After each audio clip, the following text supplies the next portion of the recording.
Hello friends, आज आपण इयत्ता 10वीच्या युनिट 1 मधील सेकंड लेसन पाहणार आहोत. 1.2 An encounter of special kind. An encounter of special kind म्हणजे एक अनोखी चकमक किंवा एक अनोखा सामना.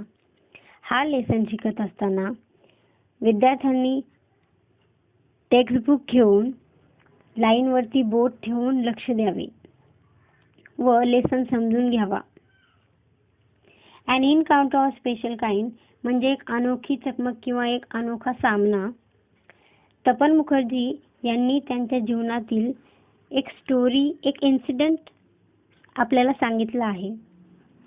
आणि त्या इन्सिडेंटमध्ये एक लार्ज लंगूर एक बेबी लंगूरवरती कशा प्रकारे अटॅक करतो आणि अटॅक केल्यानंतर त्या बेबी लंगूरला इजा होतात. इजा झाल्याच्या नंतर लेखक कशा प्रकारे त्या बेबी लंगूरवरती मलमपट्टी करतात आणि त्याचा जीव वाचवतात. अशा प्रकारे प्राणी मात्र आणि मनुष्य यांच्यामध्ये असलेला प्रेम आणि जिव्हाळा या स्टोरीमधून दाखवून दिलेला आहे. चला तर मग लेसन शिकूया. My father was a medical professional working for a private company in Raniganj in West Bengal. पश्चिम बंगालमधील राणीगंज येथे एका खाजगी कंपनीमध्ये माझे वडील वैद्यकीय सेवेत कामाला होते. The officer of the company were housed in individual bungalows inside a large campus. एका मोठ्या आवारातील स्वतंत्र बंगल्यामध्ये कंपनीच्या ऑफिसरची राहण्याची व्यवस्था केली होती. Our house was in a corner of the campus. आमचं घर त्या आवारातील एका कोपऱ्यामध्ये होतं. The officers club was adjacent to the boundary wall of our garden. त्या आवाराच्या कोपऱ्यामध्ये आमचं घर होतं. आमच्या बागेच्या कुंपणाच्या भिंतीला लागूनच ऑफिसरचा क्लब होता. The compound was luxurious with green grass, colorful flowers and a host of tall and majestic trees. तो जो की आवार होता तो अतिशय हिरवागार, रंगीबेरंगी फुलं आणि भव्य असे झाडे, मोठमोठी झाडे तिथे होती. The seasonal vegetable in the kitchen garden of the household and the magnificent trees constantly attracted squirrel and many species of birds. असे मोठमोठे झाडं आणि सुंदर सुंदर फुलं अनेक अशा प्राण्यांना ते काय करायचे तर मोहित करायचे. आणि तिथे ऋतूनुसार फळभाज्याही किचन गार्डन मध्ये लावलेल्या होत्या. तर अशा अनेक प्राण्यांना जसं की स्क्विरल म्हणजेच खार अशा अनेक पक्ष्यांना, प्राण्यांना ते झाडं मोहित करायची. अ group of langurs had even made their den in an अस्वस्थ ट्री नियर बाय. तर तिथे जवळच एक अस्वस्थ ट्री म्हणजे की पिंपळाचं एक झाड होतं आणि त्या झाडावरती ग्रुप ऑफ लंगूर्स म्हणजे माकडांची एक टोळी, त्यांनी त्यांचं एक स्थान बनवलं होतं आणि ते त्या झाडांवरती राहत होते. They had all become a parcel of our existence and daily life. तर ते आमच्या जीवनाचा एक भागच बनले होते, एक अविभाज्य घटक बनले होते असं लेखक सांगतात. A small incident on a Saturday afternoon left a profound effect on me and unfolded before my eyes a whole new dimension to the wonder of God's creation. एक छोटासा शनिवारी दुपारी घडलेला घटना त्यांनी व्यक्त केलेली आहे. ते म्हणतात की शनिवारी घडलेली ही जी की घटना आहे तर ते माझ्यावरती एक परिणामकारक सखोल परिणाम करतात. जसं की परमेश्वराच्या अजब किमयेचा एक अनोखा पैलू माझ्या समोर मांडला आहे किंवा उलगडला असं ते म्हणतात. It was a few days into the puja vacation. ते म्हणतात की दुर्गा पूजेसाठी थोडेसे दिवस होते, थोडे दिवस राहिले होते. Just like for any other child, the holidays provided an opportunity for me. जशा प्रकारे सुट्ट्यांमध्ये मुलांसाठी काही संधी आपण शोधत असतो. Just like for any other child, म्हणजे जसं की मुलांना वेगवेगळ्या संधी असतात सुट्ट्यांमध्ये काहीतरी करण्यासाठी, तशाच प्रकारे सुट्ट्या मला काही मिळाल्या होत्या.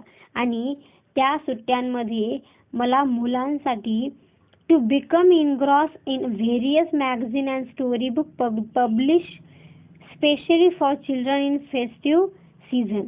तर ह्या दुर्गा पूजेच्या सणाच्या कालावधीमध्ये मला मुलांसाठी काही पुस्तकं पब्लिश करायची होती, प्रकाशित करायची होती, असं लेखकांचं म्हणणं आहे. After hearty lunch, my parents and my younger sister lay down for an afternoon nap. भरपोट जेवण झाल्याच्या नंतर माझे वडील आणि माझी बहीण दुपारी थोडीशी विश्रांती घ्यायला गेली. I settle down with a story book. आणि मी पुस्तक घेऊन बसलो. The quite afternoon presented the perfect backdrop for reading and adventure stories. दुपारचे ते शांत वातावरण आणि एखादी साहस कथा वाचण्यासाठी फारच अनुकूल होते. शांत वातावरणामध्ये कथा वाचावीशी वाटत होती. A quiet afternoon presented the perfect background for reading an adventure story. The silence was occasionally broken by the sound of my family snoring, the intermittent chirping of house sparrows, the harsh cawing of a crow, the shrill call of a kite flying high above the ground. आणि अशा शांत अशा वातावरणामध्ये मधून वेगवेगळे आवाज येत होते. आणि त्या आवाजाने जशा प्रकारे माय फॅमिली स्नोरिंग, वेगवेगळे आवाज, मधून चिमण्यांचा चिवचिवाट, हार्श कॉविंग ऑफ अ क्रो, कावळ्यांचा कावकाव असा आवाज, कर्कश असा आवाज, call of a kite flying high above the ground. तशा प्रकारे की उंच पतंग उडाल्याच्या नंतर असं हवेचा आवाज येतो, असे मधून वेगवेगळे आवाज येऊ लागले. Minute by I became deeply absorb in a book. आणि अशा प्रकारे मग मध्येच माझं व्यत्यय आला की अशा आवाज कशा प्रकारे येऊ लागले, का येऊ लागले. Suddenly I hear a group of street dogs barking furiously in the distance. अचानक कुत्र्यांचं भुंकणंही, कुत्र्यांची टोळी भुंकायला लागली असाही आवाज दूरवरून कानी पडला. I choose to ignore the commotion thinking that the pack of dogs might have corner a hapless peak. अचानक मला दूरवर भटक्या कुत्र्यांच्या जमावाचा भेसूर भुंकण्याचा आवाज ऐकू आला. एखादे बिचारे डुक्कर त्या कुत्र्याच्या तावडीत सापडले असे वाटून प्रथम मी त्या गलक्याकडे दुर्लक्ष केले. But soon the barking became louder and more aggressive, and the alarm cawing of a flock of crows added to the cacophony. परंतु कुत्र्यांचे भुंकणे अधिकच ऐकू येऊ लागले आणि पक्ष्यांचा आवाज, कावळ्यांची कावकाव असा कर्कश असा आवाज मला ऐकू येऊ लागला. I also hear the disturbance approaching closer. मला असं, आणि हा आवाज म्हणजे वारंवार हा आवाज येत असताना माझं कुतूहल आणखीच वाढलं की नेमके आवाज कशाचा येतोय. हे curiosity got the better of me, आणि कुतूहल आणखीनच वाढलं. Leaving the book aside I rush to verandah to see what was going on. पुस्तक बाजूला ठेवून मी वरांड्यावरती गेलो तर तिथे मला काही वेगळंच दिसलं. I glance toward the roof of the club house and saw something horrible. आमच्या क्लब हाऊसच्या छपरावरून एक भयानक दृश्य एक भयानक दृश्य घडताना मला दिसलं. A big male langur, apparently the leader of its group. एक मोठा असा नर वानर जो की त्यांच्या ग्रुपचा नेता होता, was holding a baby langur in his hand and mercilessly beating it all over with a definite intent to kill. त्याने एका छोट्या बेबी लंगूरला घट्ट पकडलेलं होतं आणि तो त्याचा चावा घेत होता. म्हणजे त्याचा इरादा असा होता की त्याला मारूनच टाकायचे, निश्चित त्याला मारून टाकायचं. The helpless mother of the baby and other lesser members of the langur group were scattered on the roofs of the building nearby watching the baby being killed. आणि असह्य असलेली जी की आई आणि बाकीचे जे की त्यांच्या टोळीमधले जे की वानरां ते इकडे तिकडे बिल्डिंग्स वरती पसरले होते आणि फक्त काय घडतंय ते दृश्य बघत होते. असह्य होते कारण तो अतिशय धिप्पाड असा आणि दुष्ट असा नर वानर होता. आय रिकॉल, मला आठवलं, the terrible custom in the animal clan according to which a dominant male usually does not allow another male baby or adult to survive within its group. आणि मला आठवलं की प्राण्यांच्या कुटुंबामध्ये एखादा नर वानर छोट्या नर वानरला जगू देत नाही असा, म्हणून हा पॉवरफुल जो की मेल लंगूर होता तो त्या बेबी लंगूरचा चावा घेत होता.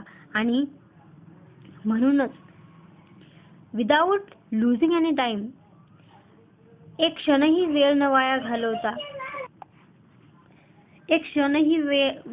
न घालवता I gather a stock stick in one hand and hurled a piece of stone at the marauding langur. तर मी हातामध्ये एक काठी घेतली आणि एक दगड घेतला आणि त्या माकडाकडे, त्या वानराकडे मी फेकला. The langur was so infuriated that it hardly took any notice of my assault.